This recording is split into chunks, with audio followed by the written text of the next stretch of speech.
نحمد ونصلي على رسول الكريم اما بعد فاعوذ باللہ من الشیطان الرجیم بسم اللہ الرحمن الرحیم رب اشرح لی صدری ویسر لی امری واحلل عقدۃ من لسانی یفقہوا قولی۔ آئیے اگلی آیات کا آغاز کرتے ہیں۔ آیت نمبر 33۔ وَقَالَ الْمَلَأُ مِن قَوْمِهِ الَّذِينَ كَفَرُوا وَكَذَّبُوا بِلِقَاءِ الْآخِرَةِ، اور کہا ان کی قوم کے ان سرداروں نے جنہوں نے کفر کیا تھا اور آخرت کی ملاقات کا انکار کیا تھا۔ وَأَتْرَفْنَاهُمْ فِي الْحَيَاةِ الدُّنْيَا، اور جنہیں ہم نے آسودگی عطا کی تھی دنیا کی زندگی میں۔ یہ وہ لوگ تھے جن کے پاس دنیا کی آسائشیں موجود تھیں۔ قوم نوح کے سرداروں کی طرح اس قوم کے بڑے سرداروں نے بھی عوام کو اپنی اسی منطق سے مطمئن کرنے کی کوشش کی۔ ما ھذا الا بشر مثلکم یأکل مما تأکلون منہ ویشرب مما تشربون، یہ کچھ بھی نہیں مگر تمہاری طرح کا ایک بشر، وہی کچھ کھاتا ہے جو تم کھاتے ہو، وہی کچھ پیتا ہے جو تم پیتے ہو۔ اللہ تعالیٰ نے ان کی ہدایت کے لیے انہی کے ایک فرد کو اپنا رسول بنا کر ان کے پاس بھیجا، جس نے انہیں ایک اللہ کی عبادت کی دعوت دی، اس لیے کہ اس کے سوا کوئی معبود نہیں ہے، اور کہا کہ تم جو اس کے ساتھ دوسروں کو شریک بناتے ہو تو کیا تمہیں ڈر نہیں لگتا کہ اس کا غضب تم پر نازل ہو جائے گا؟ تو سرداران قوم نے جنہوں نے کفر کی راہ اختیار کی تھی اور روز محشر اللہ کے سامنے حاضر ہونے سے انکار کیا تھا، کیونکہ وہ لوگ تو آخرت پہ یقین ہی نہیں رکھتے تھے، اور جو دنیا کے ناز و نم میں مست تھے، انہوں نے کہا کہ یہ ہود یا صالح تو تمہارے ہی جیسا ایک انسان ہے، تمہارے ہی طرح کھاتا پیتا ہے، پھر تم لوگ کیسے راضی ہو جاؤ گے کہ وہ تمہارا سردار بن بیٹھے؟ اگر تم نے اپنے ہی جیسے ایک آدمی کی اطاعت کو قبول کر لی تو اپنی عزت کو کھو بیٹھو گے اور بڑے ہی نقصان میں رہو گے۔ آیت نمبر 34۔ وَلَئِنْ أَطَعْتُمْ بَشَرًا مِثْلَكُمْ إِنَّكُمْ إِذًا لَخَاسِرُونَ، اور اگر تم لوگ اپنے ہی جیسے ایک انسان کی اطاعت کرو گے تب تو تم بڑا نقصان اٹھانے والے ہو جاؤ گے۔ اب ان سرداروں کی دلیل اور منطق ملاحظہ ہو، یعنی اگر تم لوگ ہماری اطاعت کرو تو درست ہے اور صحیح ہے، لیکن اگر اس شخص کا کہنا مانا تو یہ ناقابل قبول ہے، اس لیے کہ ہم پیدائشی سردار ہیں، تمہارے حکمران ہیں، ہمارا حکم تو تمہیں ماننا ہی پڑے گا، ہماری اطاعت تو تم پر لازم ہے، مگر اس شخص کی اطاعت اس لیے نہیں ہو سکتی کہ یہ تمہاری طرح کا انسان ہے۔ یہ دلیل دیتے ہوئے وہ بھول گئے کہ وہ خود تو کوئی فرشتے نہیں تھے، بلکہ وہ بھی انہی جیسے ایک انسان تھے اور عام انسان تھے، اور اپنے جیسے انسانوں سے ہی اطاعت اور فرما برداری کی توقع رکھ رہے تھے یہ لوگ۔ آیت نمبر 35 and 36۔ آیت نمبر 35۔ أَيَعِدُكُمْ أَنَّكُمْ إِذَا مِتُّمْ وَكُنْتُمْ تُرَابًا وَإِعْظَامًا أَنَّكُمْ مُخْرَجُونَ، کیا وہ تم سے یہ وعدہ کرتا ہے کہ جب تم مر کر مٹی اور ہڈیاں ہو جاؤ گے تو تم پھر سے نکال لیے جاؤ گے۔ آیت نمبر 36، ہیہات ہیہات لما توعدون، ناممکن، بالکل ناممکن ہے یہ بات جس کا تم سے وعدہ کیا جا رہا ہے۔ اب ان سرداروں نے گفتگو کا رخ بدلتے ہوئے کہا، اس کی یہ بات کتنی تعجب خیز اور عجیب ہے کہ جب تم لوگ مر کر مٹی بن جاؤ گے اور صرف تمہاری ہڈیاں رہ جائیں گی تو دوبارہ تمہیں زندہ کیا جائے گا۔ یہ تو بڑی انہونی اور بعید از عقل بات ہے، یعنی یہ بات تو سمجھ میں نہیں آتی، یہ تو ناممکن لگتا ہے۔ حقیقت یہ ہے کہ ہماری دنیاوی زندگی جب ختم ہو جائے گی تو ہم دوبارہ نہیں اٹھائے جائیں گے۔ آیت نمبر 37، ان ہی الا حیاتنا الدنیا نموت ونحیا وما نحن بمبعوثین، یہ کچھ نہیں ہے مگر بس ہماری دنیا کی زندگی ہی اصل زندگی ہے، ہم خود ہی مرتے ہیں، خود ہی زندہ رہتے ہیں اور ہم دوبارہ اٹھائے جانے والے نہیں ہیں۔ ان سرداران نے لوگوں سے کہا کہ بس اصل زندگی تو یہی دنیا کی زندگی ہے اور کچھ نہیں، ہم خود ہی مرتے ہیں، خود ہی زندہ ہوتے ہیں۔ حقیقت یہ ہے کہ ہماری دنیاوی زندگی جب ختم ہو جائے گی تو ہم دوبارہ نہیں اٹھائے جائیں گے۔ یہ آدمی اللہ کے بارے میں جھوٹ بول رہا ہے کہ اللہ تمہیں دوبارہ زندہ کرے گا اور تمہارے اعمال کا حساب لے کر تمہیں جزا اور سزا دے گا، اس لیے ہم اس پر ایمان نہیں لائیں گے۔ آیت نمبر 38، ان هو الا رجل افترى علی اللہ کذبا، یہ نہیں ہے مگر ایک ایسا شخص جس نے جھوٹ باندھا ہے اللہ پر۔ ان متکبر سرداران نے کہنا شروع کیا کہ اس نے اپنی نبوت اور رسالت کے بارے میں جھوٹ گھڑ کر اللہ سے منسوب کر دیا۔ پھر آگے ہے وَمَا نَحْنُ لَهُ بِمُؤْمِنِينَ، اور ہم اس کی بات ماننے والے نہیں ہیں۔ انہوں نے نبی کی تکذیب کی اور ان کی بات ماننے سے انکار کر دیا۔ آیت نمبر 39، قال رب انصرنی بما کذبون، اس رسول نے کہا پروردگار تو میری مدد فرما اس تکذیب کے مقابلے میں جو انہوں نے میری کی ہے۔ جب انہوں نے اپنے پیغمبر کی کھلے عام تکذیب کی اور اپنے کفر کا اعلان کر دیا، نبی کا کہنا نہ مانا اور اللہ کے نبی ان کی جانب سے بالکل نا امید ہو گئے، تو بالآخر انہوں نے اپنے رب سے مدد مانگی اور کہا اے میرے رب اب تو میری مدد فرما، اور ان کی جانب سے میری مسلسل تکذیب کی وجہ سے، مجھے جھٹلانے کی وجہ سے انہیں ہلاک کر دے۔ آیت نمبر 40، قال عما قلیل لیصبحن نادمین، اللہ نے فرمایا کچھ ہی دیر میں لازماً یہ ہو جائیں گے پچھتانے والے۔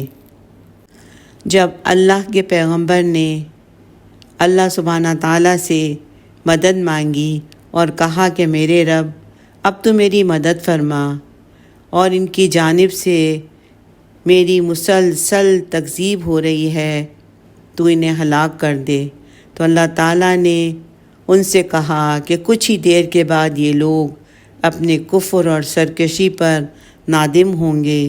چنانچہ ایک روح فرسا چیخ نے انہیں اپنی گرفت میں لے لیا جس کے وہ حقدار تھے۔ آیت نمبر 41، فَأَخَذَتْهُمُ الصَّيْحَةُ بِالْحَقِّ فَجَعَلْنَاهُمْ غُثَاءً، فَبُعْدًا لِلْقَوْمِ الظَّالِمِينَ۔ اور ان کو آ پکڑا ایک چنگھاڑ نے حق کے ساتھ، تو ہم نے بنا دیا انہیں کوڑا کرکٹ۔ تو پھٹکار ہے ان ظالموں کی قوم پر۔ حافظ ابن کثیر لکھتے ہیں کہ بظاہر جو عذاب ان پر مسلط کیا گیا تھا وہ فرشتے کی چیخ اور شدید ٹھنڈی اور طوفانی ہوا دونوں پر مشتمل تھا۔ اس عذاب نے انہیں ایسا ہلاک کیا کہ وہ کیڑے مکوڑوں کی مانند حقیر ترین چیز بن گئے، اور ظالموں کا ان کے کفر اور عناد اور اللہ کے رسول کی مخالفت کی وجہ سے ایسا صفایا ہو گیا کہ دنیا ان کے بدترین وجود سے پاک ہو گئی، یعنی خس کم جہاں پاک۔ آیت نمبر 42 and 43۔ 42 ثم انشأنا من بعدهم قرونا آخرین، پھر ان کے بعد ہم نے بہت سی قومیں پیدا کیں۔ 43 ما تسبق من امۃ اجلہا وما یستأخرون، کوئی قوم بھی اپنے مقررہ وقت سے آگے بڑھ سکی نہ اسے مؤخر کر سکی۔ اللہ تعالیٰ نے قوم ہود کی ہلاکت کے بعد دوسری قوموں کو پیدا کیا۔ بعض مفسرین کا خیال ہے کہ یہاں قروناً آخرین سے مراد صالح اور لوط اور شعیب علیہ السلام کی قومیں ہیں، اور بعض کہتے ہیں کہ ان سے مراد بنی اسرائیل ہیں۔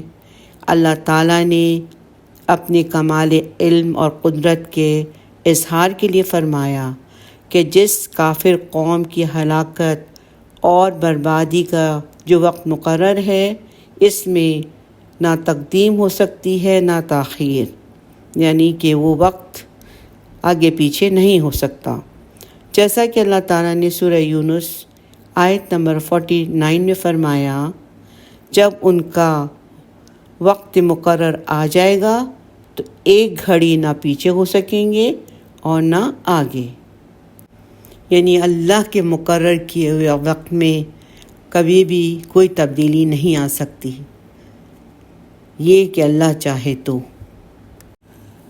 آیت نمبر 44 ثم ارسلنا رسلنا تترا، پھر بھیجا ہم نے اپنے رسولوں کو پہ در پہ، کلما جاء امۃ رسولها کذبوہ فأتبعنا بعضهم بعضا وجعلناهم احادیث، جب بھی کسی قوم کے پاس آیا اس کا رسول تو انہوں نے اسے جھٹلایا، تو ہم نے بھی ایک کے پیچھے دوسری کو لگا دیا، یعنی ان کی تکذیب کے جواب میں ہم بھی ان قوموں کو یکے بعد دیگرے ہلاک کرتے چلے گئے، اور ہم نے انہیں قصے کہانیاں بنا دیا۔ ان قوموں کے نام اب دنیا میں کہانیوں اور داستانوں کی حد تک باقی رہ گئے ہیں۔ قوم مدین فلاں علاقے میں بستی تھی، عمورہ اور سدوم کے فلاں جگہ پر شہر واقع تھے، وغیرہ وغیرہ۔ فَبُعْدًا لِقَوْمٍ لَا يُؤْمِنُونَ، تو پھٹکار ہے ان قوموں پر جو ایمان نہیں لاتی۔ اس آیت میں اللہ تعالیٰ نے فرمایا کہ وہ قوموں کے پاس انبیاء اور رسول مسلسل بھیجتا رہا، لیکن ان میں سے اکثر اور بیشتر لوگوں نے انبیاء کو جھٹلایا، جس کے نتیجے پر اللہ تعالیٰ فرماتے ہیں کہ ہم نے پے در پے انہیں ہلاک کر دیا، یہاں تک کہ دنیا ان کے وجود سے پاک ہو گئی، اور آنے والی نسلوں کے لیے صرف ان کے لیے عبرتناک قصے بن کے رہ گئے یہ لوگ۔ آیت نمبر 45. ثم أرسلنا موسى وأخاه هارون بآياتنا وسلطان مبين. پھر ہم نے بھیجا موسیٰ علیہ السلام اور ان کے بھائی ہارون کو اپنی نشانیوں اور روشن صنعت کے ساتھ. گزشتہ قوموں کے دنیا سے رخصت ہو جانے کے بعد جن کا ذکر پچھلی آیت میں ہوا ہے، اللہ تعالیٰ نے موسیٰ علیہ السلام اور ان کے بھائی ہارون علیہ السلام کو 9 نشانیاں دے کر بھیجا، جس میں عصا موسیٰ علیہ السلام کی ایک خاص نشانی تھی. فرعون اور فرعونیوں کو دعوت توحید دینے کے لیے بھیجا، لیکن ان کے کبر اور ان کے تکبر نے ان لوگوں کو موسیٰ علیہ السلام اور ہارون علیہ السلام کی دعوت کو قبول کرنے سے انکار کر دیا. اللہ تعالیٰ نے ان کے بارے میں فرمایا کہ ان کا جبر حد سے زیادہ تجاوز کر گیا تھا. آیت نمبر 46 and 47. آیت نمبر 46. إِلَى فِرْعَوْنَ وَمَلَئِهِ فَاسْتَكْبَرُوا وَكَانُوا قَوْمًا عَالِينَ. فرعون اور اس کے سرداروں کی طرف تو انہوں نے تکبر کیا اور وہ بڑے سرکش لوگ تھے. آیت نمبر 47. فَقَالُوا أَنُؤْمِنُ لِبَشَرَيْنِ مِثْلِنَا وَقَوْمُهُمَا لَنَا عَابِدُونَ. انہوں نے کہا کہ کیا ہم اپنے جیسے 2 انسانوں پر ایمان لائیں جب کہ ان کی قوم ہماری محکوم ہے. فرعون اور اس کے درباریوں نے حضرت موسیٰ علیہ السلام اور حضرت ہارون علیہ السلام پر ایک اعتراض تو وہی کیا جو حضرت نوح، حضرت ہود اور حضرت صالح علیہ السلام کی قوموں نے اپنے رسولوں کے بارے میں کیا تھا، یعنی کہ وہ ہماری طرح کے انسان ہیں. لیکن یہاں ایک اور دوسرا مسئلہ بھی یہ تھا کہ حضرت موسیٰ علیہ السلام اور حضرت ہارون علیہ السلام کا تعلق فرعون کی محکوم قوم سے تھا. بنی اسرائیل مصر میں فرعون کے غلام تھے تو کیسے برداشت کر سکتے تھے کہ ان کی غلام کے قوم 2 اشخاص ان کے سامنے کھڑے ہوں اور کھڑے ہو کر ان کے سامنے بات کریں اور دین کی دعوت دیں. ان کا غرور اور تکبر یہ کیسے برداشت کر سکتا تھا کہ محکوم قوم کے لوگ آ کر انہیں کچھ بتائیں، کچھ سمجھائیں، کچھ اللہ کے بارے میں بتائیں. آیت نمبر 48. فَكَذَّبُوهُمَا فَكَانُوا مِنَ الْمُهْلَكِينَ. تو انہوں نے ان دونوں کو جھٹلا دیا اور ہو گئے ہلاک ہونے والوں میں سے. چنانچہ انہوں نے دونوں نبیوں کو جھٹلایا اور ان کی دعوت توحید کو بھی ٹھکرا دیا تو اللہ تعالیٰ نے انہیں دریا میں غرق کر دیا، ان کو برباد کر دیا. آیت نمبر 49. وَلَقَدْ آتَيْنَا مُوسَى الْكِتَابَ لَعَلَّهُمْ يَهْتَدُونَ. اور ہم نے موسیٰ علیہ السلام کو کتاب دی تاکہ وہ ہدایت پائیں. اس آیت میں اللہ تعالیٰ فرما رہے ہیں کہ فرعون اور فرعونیوں کی ہلاکت اور ان کی غلامی سے بنی اسرائیل کی آزادی کے بعد ہم نے موسیٰ علیہ السلام کو تورات عطا کی تاکہ بنی اسرائیل اس پر عمل کر کے رضا الہی کی راہ پر گامزن ہوں. آیت نمبر 50. وَجَعَلْنَا ابْنَ مَرْيَمَ وَأُمَّهُ آیَةً. اور ہم نے ابن مریم عیسیٰ علیہ السلام اور ان کی والدہ مریم علیہ السلام کو ایک نشانی بنا دیا. وآویناہما الی ربوۃ ذات قرار ومعین، اور ہم نے ان دونوں کو ایک اونچے ٹیلے پر پناہ دی جو پرسکون اور چشموں والی جگہ تھی۔ یہاں جس جگہ کا ذکر ہوا ہے اس کے مقام اور زمانے کے بارے میں اختلاف ہے۔